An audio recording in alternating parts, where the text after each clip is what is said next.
नमस्कार साथियों, welcome our new rising student. मैं हूं शिव सक्सेना। आज हम बात करेंगे यूक्रेन ने रूस पर कैसे ड्रोन हमला किया, कैसे यूक्रेन ने रूस के बॉर्डर पर ट्रकों में ड्रोन भरकर कैसे पहुंचाए, उसके बाद रूस ने कैसे रिटेलिएट किया। इसमें रूस के बॉर्डर पर यूक्रेन ट्रकों के माध्यम से ड्रोन पहुंचाए। एयरपोर्ट पर रूस के बिलियंस डॉलर के बॉम्बर खड़े हुए थे, जिसमें परमाणु बम के विस्फोटक रखकर, परमाणु बम रखकर किसी भी देश पर हमला किया जा सकता है। तो ये बहुत ही बिलियंस डॉलर बहुत ही महंगे होते हैं, उस पर हमला जाके तो यूक्रेन ने उस पर कर दिया। तो कैसे हमला किया, ये सब हम देखेंगे वीडियो के माध्यम से। ये देखिए, ऐसे ट्रकों में जाकर Вот он, коптер опять ट्रकों взлетел. से ये देखो निकलते हैं। Понятно будет. Вот он, вот, ये ट्रकों से ये निकल रहे हैं। кто он, блядь. Оба ни с того ни с сего, сука. Оба. Вот дела, блядь. Ёб твою ट्रकों мать, से до чего देखिए техника आपको дошла. बताएंगे। А нахуя мы работаем за और ये рулем-то, ट्रक блядь? चलेगा। Лучше он коптером управляй, нахуй. Глаза ваши. О, блядь. А, это менты сшибают его, прикинь. Это какой-то автомата очередь, нахуй. और ये О, нихуя себе, रूस की дела, आर्मी блядь. Какая से हमला कर रही थी, пидораса. वो Во, блядь. मारते गिरा रही, इसको गन की आवाज Менты आ промазали, रही है। нахуй. Ёбаный, он опять туда полетел, сука, в эту гущу. Вот еще один, сука, пидорас. Вот он еще один пидорас. उसके बाद रूस के एयरपोर्ट पर जो बम पर खड़े हुए थे, इस तरीके से देखो, ये ड्रोन पहले ये चेक कर रहा है कि इस प्लेन का कौन सा हिस्सा जो है सबसे कमजोर है, उस पर जाकर ये हमला करेगा। देखिए,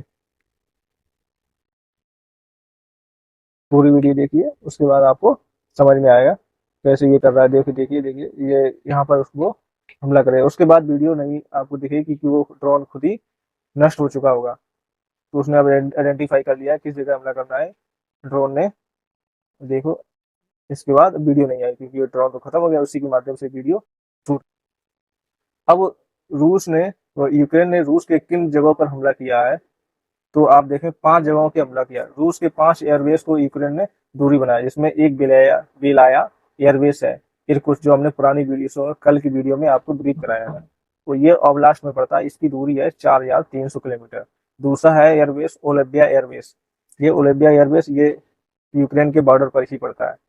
ये इसकी दूरी है यूक्रेन ये यूक्रेन की दूरी है इसकी 3674 किलोमीटर। अब आप देख सकते हैं कि इतनी दूरी दूरी पर इसने ड्रोन हमले किए। कैसे पहुंचाएंगे, तो आप ही समझते हैं। जैसे अपने इंडिया में हमला हो जाता है, तो वहीं करीब रूस के जो गद्दार व्यक्ति होंगे, गद्दार लोग होंगे, तो वो वही रूस में पहले तो उसने क्या किया होगा, यूक्रेन ने अपने बॉर्डर पर पहुंचा दिए होंगे, वहीं से रूस के अन्य जगह पर ये पहुंचा दिए होंगे ट्रक। उन्हीं ट्रकों से ये ड्रोन निकल कर और इन जगहों पर हमला कर दिया। आमूर हो गया, बेलाया हो गया, अमूर, बिलाया, डाइग्लोगो, इवानोवो जगह, ये 5 जगहों पर हमले किया, जिसमें लगभग रूस के 4 से 5 बिलियन डॉलर का नुकसान हो चुका है। अब समझेंगे कि रूस ने कैसे विचलित किया, कैसे हमला किया। रूस ने तुरंत ही आक्रामक कार्रवाई को अपनाते हुए, ये देखिए, अपने फाइटर प्लेन यूक्रेन की आसमान में उड़ाना स्टार्ट कर दिया। ये 257 है, तो सबसे खतरनाक बढ़ती है। ये रूस की मिसाइल है, ये रशिया की इसकी वीडियो है, ये आप यहाँ पे देख सकते हैं। इस तरीके से रूस अब कार्रवाई करके अपने डिप्लॉयड कर रहे हैं, अपने हथियारों को बॉर्डर पे डिप्लॉयड कर रहे हैं।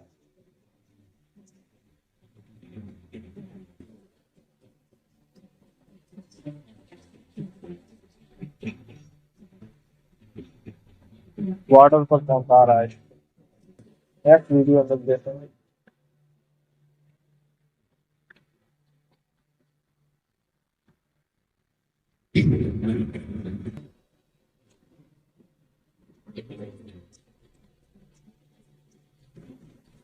इस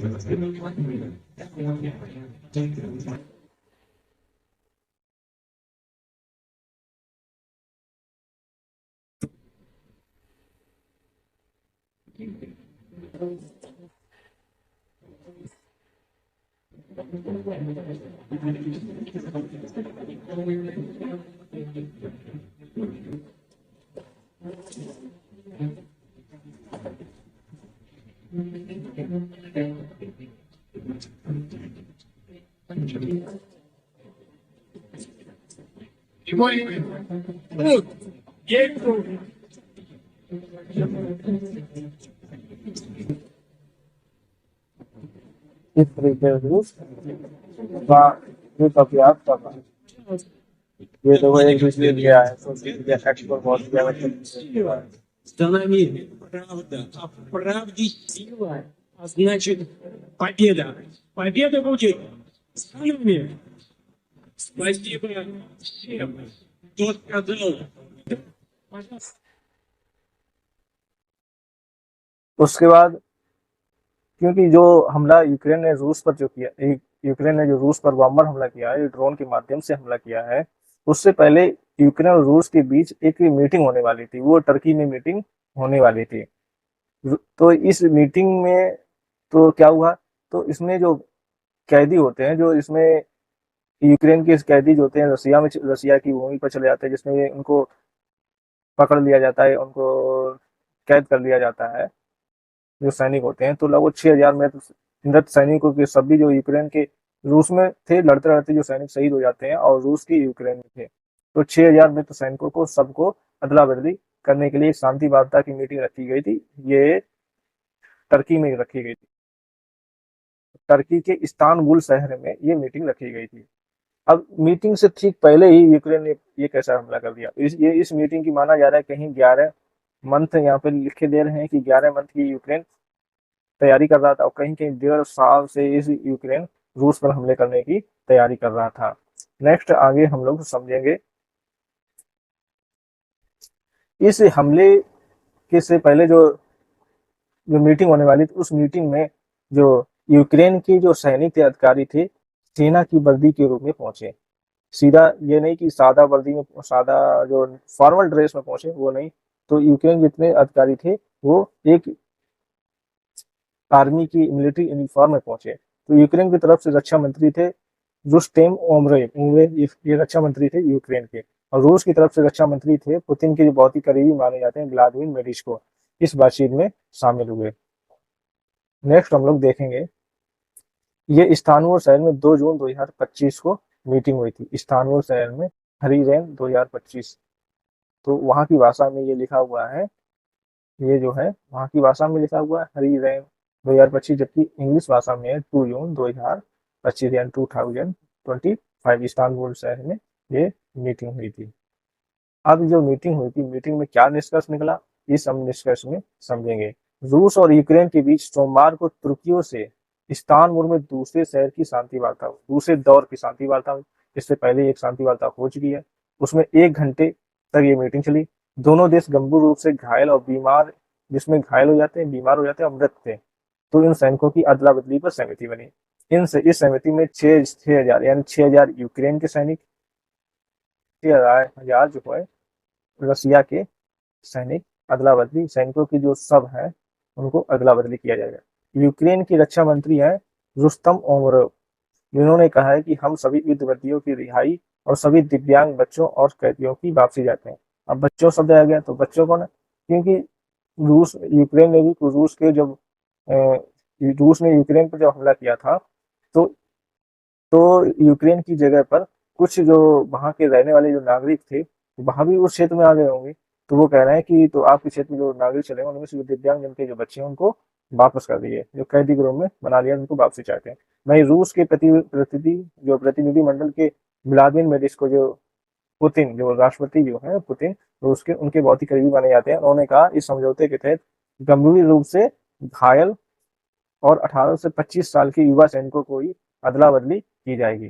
जो 18 से 25 साल के युवा सैनिक हैं उनकी अदला बदली की जाएगी, जबकि बच्चे दिव्यांगजन उनको हम नहीं देंगे, उन्होंने ये कहा है, जो रूस के रक्षा मंत्री उन्होंने कहा। ये वार्ता ऐसे वक्त हुई जब कुछ घंटों पहले ही यूक्रेन ने रूस के साइबेरिया में बड़े पैमाने पर ड्रोन हमला किया। ठीक है। इस बारे में पूछे जाने पर रूसी प्रतिनिधिमंडल के ने कहा कि कल तक इंतजार कीजिए। इससे पहले दोनों देशों का डेलीगेशन 16 मई को इस्तांबुल में एक बार मिल चुका है, जो हम जैसा कि आपको पहले ब्रीफ कर चुके हैं। तभी दोनों के बीच 2 घंटे की बातचीत हुई थी। इससे पहले वाली में 2 घंटे की बातचीत हुई थी। अब जो 16 मई को जिससे पहले वाली मीटिंग हुई थी, उसमें क्या निष्कर्ष निकला था उसको भी हम यहीं पर समझ लेते हैं। उसमें कहा गया, उसी में निर्णय लिया गया कि 1,000 सैनिकों की अदला बदली करेंगे। परंतु यहाँ पर इन्होंने 6,000 सैनिकों की अदला बदली की। जिसमें यूक्रेन ने क्या कहा था उस मीटिंग में, यूक्रेन ने कहा था कि हम 30 दिनों के लिए सीज फायर की मांग करते हैं, जिसमें कि हम लोग चाहते थे कि अपने आप को एक संतुलित अवस्था में ला लें, और जहाँ पर जो सैनिक हो गया और वहाँ के नागरिक हो गए जो फंसे हुए हैं, जान माल की हानि है, जिनको रसद या खाने पीने की वस्तुएं नहीं पहुंच पाई हैं, और उनको बाहर निकाल लिया जाए। तो 30 दिनों की सीज फायर मांगी थी, लेकिन रूस ने स्वीकार नहीं किया। उन्होंने कहा नहीं देंगे। तो रूस ने शर्त रखी कि यूक्रेन के 4 इलाकों इनको मांगा, दमिश्क, लुहांस्क और ज़पोरिजिया और खेरसान को पूरी तरह से खाली कर दीजिए, रूस ने कहा था। और यूक्रेन ने नहीं कहा था, और कहा था ये 1.1 करोड़ यूक्रेनी नागरिक रहते हैं जिसमें। तो रूस ने कहा था, पर यूक्रेन नहीं माना।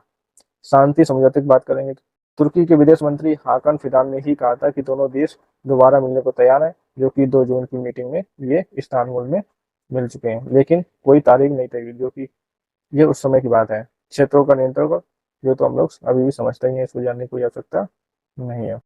अब बात करते हैं जो रूस के करीबी हैं, व्लादिमीर मेडिस्को के बारे में। ये व्लादिमीर मेडिस्को है, रूसी राजनेता है, इतिहासकार हैं, पॉलिटिकल साइंस में डायरेक्टर की डिग्री रखते हैं।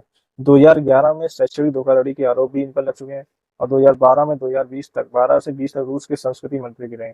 5 साल से पुतिन के विशेष सहायक के तौर पर ये काम कर रहे हैं। तो क्वेश्चन आ सकता है, व्लादिमीर मेडिस्को कौन है?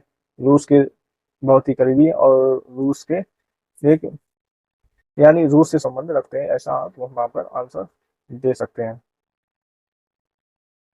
रूस ने भी मान लिया है कि हमने जो यूक्रेन ने जो हमला किया था रूस पर, 5 एयरबेस इसमें तबाह हुआ है, जिसमें 1 जून को किया था। तो रूस ये बात मान चुका है। ठीक है। नमस्ते। आगे हम लोग एक नई वीडियो में मिलेंगे, जिसमें यहाँ की सारी न्यूज के साथ अभी क्या वर्तमान दुनिया में चल रहा है, और यहाँ पर आपको सारी करंट अफेयर से संबंधित, करंट न्यूज से संबंधित सारी जानकारी उपलब्ध कराई जाएगी। आप हमारे चैनल को लाइक, शेयर और सब्सक्राइब कर सकते हैं।